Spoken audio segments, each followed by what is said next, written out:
एक अनमोल सीख। एक बार एक वैज्ञानिक ने एक टिड्डे तो पकड़ा और उसे अपनी आवाज़ पर छलांग लगाना सिखाया। वैज्ञानिक टिड्डे से कहता कूदो, टिड्डा उसके आवाज़ सुनते ही जोर से छलांग लगा देता। अब वह वैज्ञानिक था तो प्रयोग करना बनता ही था। उन्होंने टिड्डे की छलांग पर प्रयोग किया। वैज्ञानिक ने उसकी एक टांग तोड़ दी और फिर बोला कूदो। अब टिड्डे की छलांग की दूरी कम हो गई।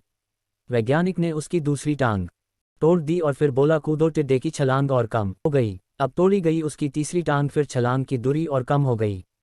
एक एक करके बेचारे टिड्डे की सारी टांगें तोड़ दी गई। अब आखिरी टांग टूटने पर जब उससे कहा गया कूदो तो वह हिल भी नहीं पाया।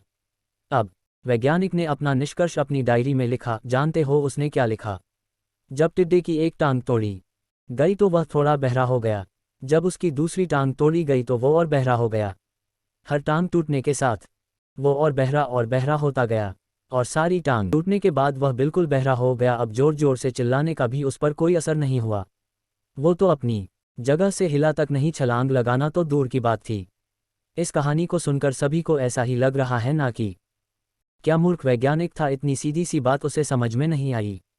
या कुछ लोग ये भी सोच रहे होंगे कि ये तो किसी बच्चे को भी पता है कि टिड्डे की छलांग उसके टांग टूटने की वजह से कम होती जा रही थी, ना कि वह बहरा हो गया था। दोस्तों, हम सभी जीवन में कई बार ऐसे ही मूर्ख बन जाते हैं। कई बार जीवन में दो घटनाएं एक साथ ऐसे घटती है कि उनका एक दूसरे से कोई संबंध होता ही नहीं, फिर भी ऐसा लगता है कि गहरा संबंध है।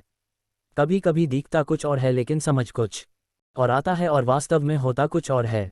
इसीलिए अगर पछताना नहीं है तो जीवन में जल्दबाजी में कोई निर्णय ना ले, हमेशा समझबूझ का इस्तेमाल करे, सावधानी बरते, नतीजे सोच विचार कर ही निकाले। दोस्तों, आपको मोटिवेशन की आग पर ये छोटी छोटी कहानियाँ और सिक कैसी लग रही है? यदि आपको ये बातें पसंद आती ही तो मेरे चैनल को सब्सक्राइब करें। Thank you.